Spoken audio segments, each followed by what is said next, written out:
All right, yo, guys. We got a turbo here. Is it actually shaking the whole thing? Yeah, it is. All right, this video is sponsored by Twisted. So we're here today with an absolute clapper, if we want to keep it clean on the channel. The guy watches my YouTube videos. He reached out to me and just bought this car. It's been through 3 owners and it's had a turbo on it through the past 3 owners and it never was tuned. So it's going to be a nightmare. He knows it's going to be, and he sent it to me to line it out. And the wastegate needs plumbed. As you can see over here, the throttle body is totally wrong. There's no adapter plate on it, so we're going to get that set up today. He has like 3 plates with him, so hopefully one of those work.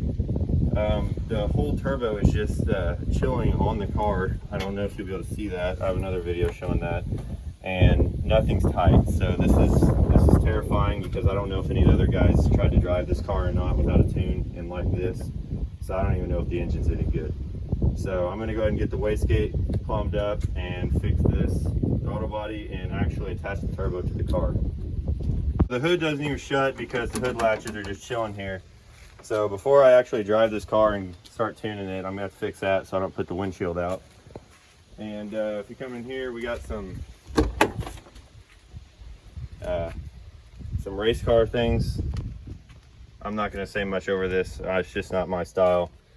I don't think any of this is real stuff anyways, but.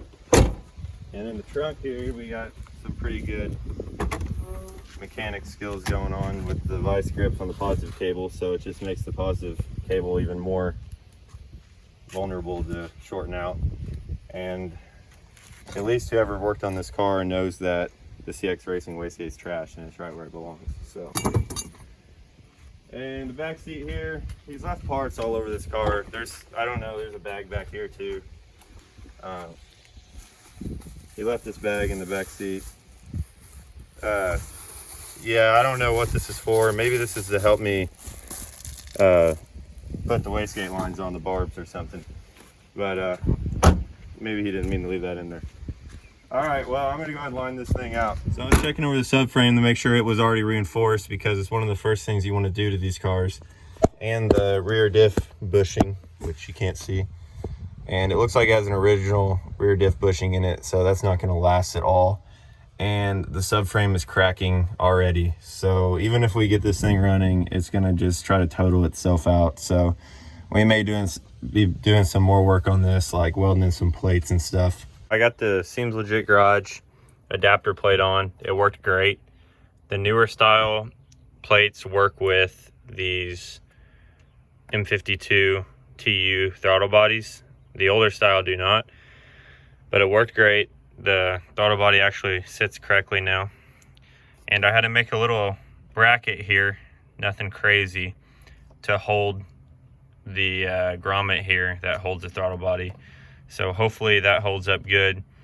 It could be a little bit more solid, but I think it's enough. I can adjust this screw here to put more tension on this throttle cable. This car had an EML before and the EML is now gone. And then the whole turbo being loose deal is, you can see the threads here, trashed. So I don't know if I'm gonna be able to get all these loose yet. Well, they're all loose. I don't know if I'm gonna be able to get the nuts off all of them yet because they're just spinning on the bolts. So I have to keep working at that. I have these here, nice flange bolt. I actually really like these a lot compared to using a washer and crap like that, because now I won't need one. And these are grade 10-9, and I'd recommend not using these grade 8-8 bolts that come with the CX kit. Do not use those. Try to find a grade 10-9 or higher. On my red car over there, I actually have 12-9. And then the gasket they used is a really crappy Chinese eBay gasket with all the holes in it or whatever. I don't know the proper name for them. You want to use one of these stainless crush gaskets, which there was one in the trunk. So I don't know why that wasn't used. Maybe it was purchased later. But I'm going to put that on there once I get all these bolts replaced at the same time. And I ran a gate line Really nice HPS, like 3-ply, high temp silicone line. So I'm not gonna make a mistake I made on my car. And I replaced the fitting that was on the CX Turbo, which I also recommend because there's like no barb on them. They're tiny and you can't go very far with a hose, so they're probably gonna blow off. Like right now, I probably don't even have to put a hose clamp on here. I will though, because of what recently happened to me. And I don't want it to happen to a customer car, but if you use the right size barb and right size hose, you shouldn't even be able to pull them off, which I can't. And this just has one hose ran because there's not going to be a boost controller ran on this. So it only needs one hose, and it's going under the engine mount, and it's plenty far away from the header or the turbo manifold. Oh, nice. All these are loose. And I also noticed these plugs to the exhaust are all loose. I usually tighten those down and give them a little tack weld. That way you can still remove them if you really had to, but so they don't come out. And I also noticed, let me get up here. I need a car lift. That there's only a wideband sensor. They're not running, there's another plug down there which is loose. There's no O2 sensor, so you want to have at least one O2 sensor so you can read your lambda when you're tuning. And this is plugged in, this AFR sensor is, and the gauge comes on, but it's not reading. So there's another issue I'm gonna have to fight before I get this thing tuned. Check this out too. The owner showed me this. So that was down in the turbo. Not good at all. Stinks. By the way, the guy who dropped this car off didn't do any of this. He bought it and trailered it straight to me. None of this was done by him. So no hate towards him. This has been through so many owners in the past couple of months. I don't know who did what. So no hate towards him, and all the crap that was found in the car, it's not from him either. So I'm gonna go ahead and get these bolts figured out so this turbo actually is attached to the car and not just chilling here.